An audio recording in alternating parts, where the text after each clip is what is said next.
You lost. Nobody cares. You're tired. Nobody cares.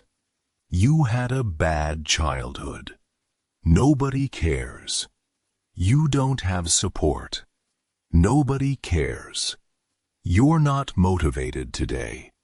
Nobody cares. That sounds harsh, doesn't it? Almost cruel. But stay with me, because underneath this harsh truth is the most liberating idea you will ever hear.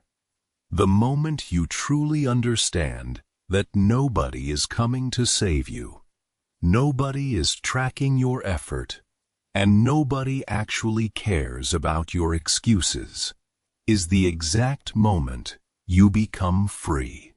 Free from waiting for sympathy. Free from waiting for permission. Free from waiting for someone to notice how hard things have been for you. Because here's the truth. This world doesn't hand you gently. It hands it to you as a slap. Your results are your responsibility, not your circumstances, not your past, not your excuses. You. So today, we're not here for comfort. We're here for a wake-up call. Nobody cares. Work harder. Part 1. The harsh truth nobody tells you. Let's start with something that will feel uncomfortable. Because comfort has never built anything worth having. You were taught somewhere along the way that if you explain your struggles clearly enough, the world will slow down for you. That if people understood your pain, your bad luck, your unfair situation, they would adjust their expectations. Give you a break.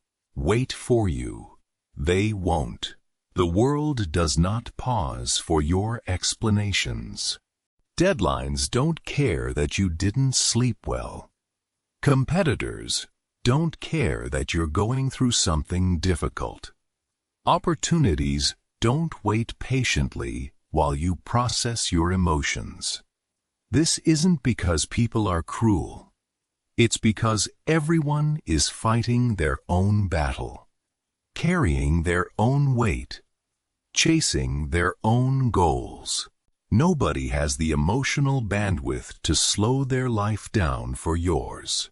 And once you accept that, truly accept it, not just intellectually understand it, something shifts inside you. You stop looking outward for rescue, and you start looking inward for power, because the people who succeed are not the people the world went easy on. They are the people who understood the world wouldn't go easy on them, and decided to get stronger instead of waiting for softer conditions. Part 2. Your story is not special, and that's good news. Here's something that might sting, but it's meant to set you free. Everyone has a story. Everyone has a reason.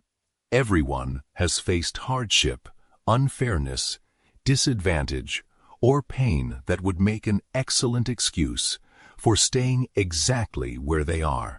You are not the only person who grew up without enough. You are not the only person who was betrayed, overlooked, underestimated, or knocked down. You are not the only person carrying something heavy while trying to build a life. The difference between the people who rise and the people who stay stuck is not the size of their pain. It's what they do with it. Some people use their hardship as an anchor, proof of why they can't move forward. Others use the exact same hardship as fuel proof of exactly how strong they've had to become already. Same pain. Two completely different outcomes. The pain didn't decide the outcome. The seeing person seen did. So, here's the good news hiding inside this harsh truth. Your story, no matter how difficult, is not unique enough to disqualify you from working harder. It is not an exception to the rule. It is simply the starting material you've been given, and what you build with it is still entirely up to you. Part 3. Sympathy doesn't pay the bills. Let's talk about something people rarely say out loud. Sympathy feels good, but it doesn't build anything. When you tell someone about your struggles, and they nod, and they say, "I understand," that must be so hard. It feels validating. It feels like relief. But be honest with yourself. Has sympathy ever paid a bill? Has it ever built a business? Has it ever transformed a body, learned a skill, or repaired a broken relationship? No. Sympathy is comfortable, but comfort is not the same as progress. This doesn't mean emotions don't matter, or that you shouldn't process what you've been through. It means you cannot build a future out of the sympathy other people give you. You can only build it from the effort you give yourself. Every hour you spend explaining why things are hard is an hour not spent making things easier. Every conversation focused on justifying your position is a conversation not spent improving it. At some point, and that point is now, you have to stop performing your struggle for an audience and start working on your solution in silence. Part 4. While you were explaining, someone else was working. Here's a picture worth sitting with right now. While you've been thinking about your excuses, someone with fewer advantages than you is working. Someone with less talent than you is practicing. Someone with a harder background than yours is grinding, quietly, without an audience, without sympathy, without anyone clapping for them. They're not waiting for the world to notice their effort. They're not waiting for validation. They understood something early, that the world was never going to slow down and clap for their struggle. So, instead of performing pain, they started producing results. And here's what stings the most. By the time you're done explaining why it's hard for you, they've already gotten a little bit better, a little bit stronger, a little bit closer. They didn't win because life was easier for them. They won because they stopped waiting for it to be easier and started working within the conditions they actually had. You have those same conditions right now. The only question is what you're going to do with them while nobody's watching. Part 5. Stop waiting to be noticed.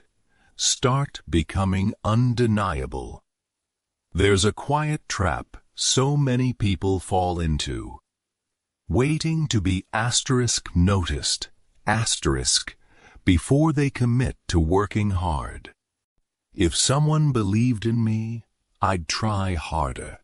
If I had more support, I'd push further.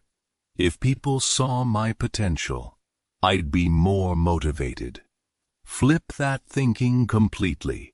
Nobody notices potential. Nobody invests in promises. People notice results. People invest in proof. You don't get noticed and then become good. You become undeniably good through hours nobody saw, effort nobody applauded, and then you get noticed. Recognition is a lagging indicator of work, not a prerequisite for it. The world is not ignoring you out of cruelty. It's simply too busy to notice effort that hasn't produced anything visible yet. That's not an insult. It's just how attention works. Attention follows results. It rarely precedes them. So stop waiting to be seen before you start working. Work until you cannot be ignored.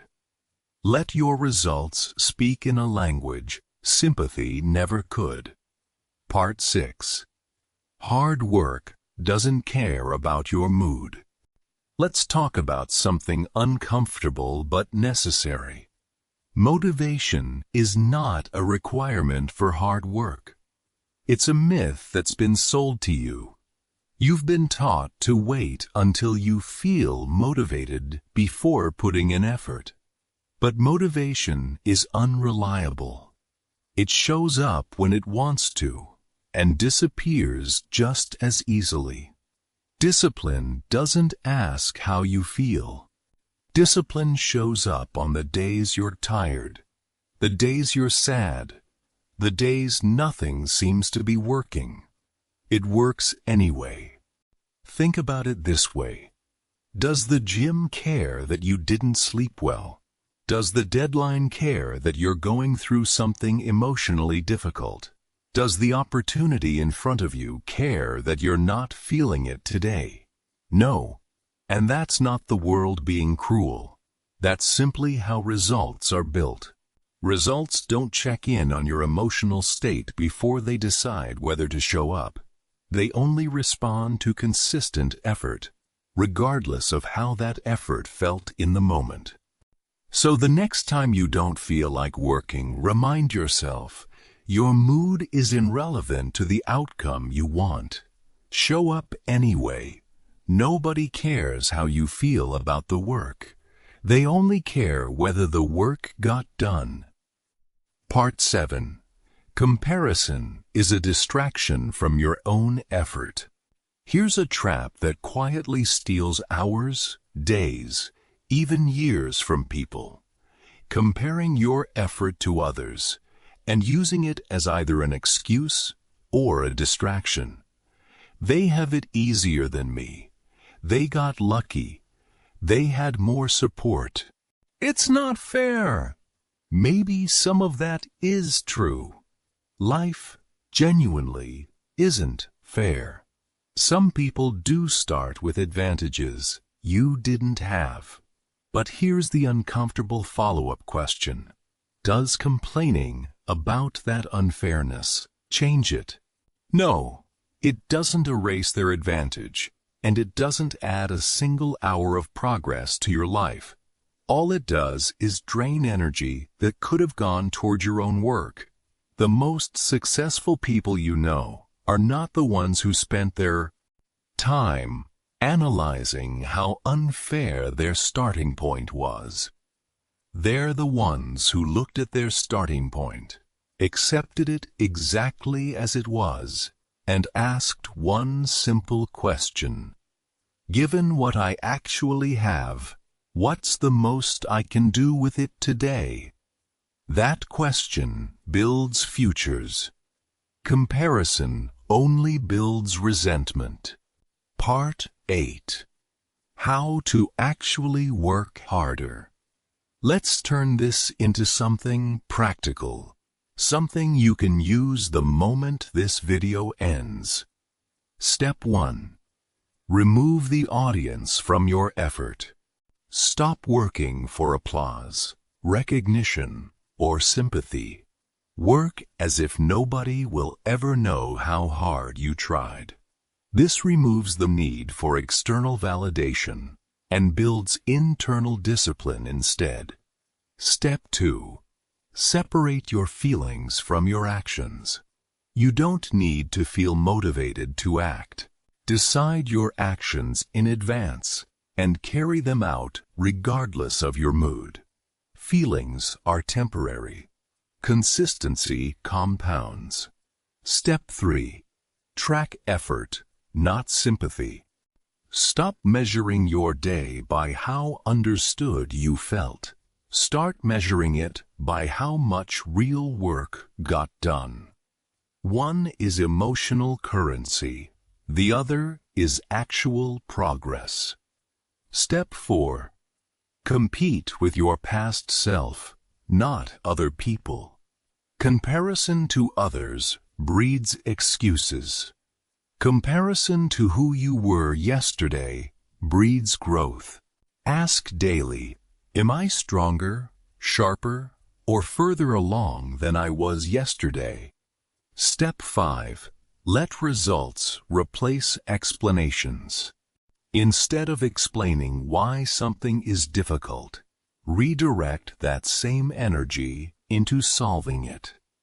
Every explanation is a sentence that could have been an action instead.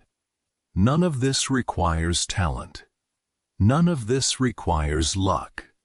None of this requires anyone else's permission or belief in you.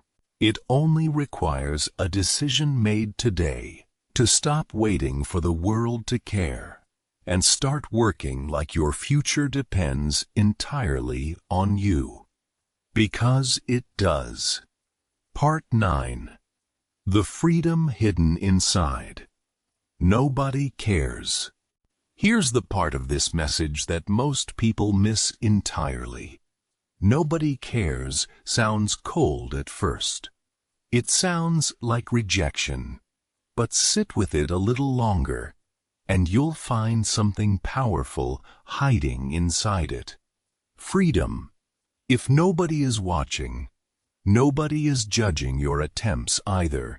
If nobody is tracking your failures, nobody is keeping score against you. If nobody is waiting for you to succeed, nobody is disappointed while you're still figuring it out.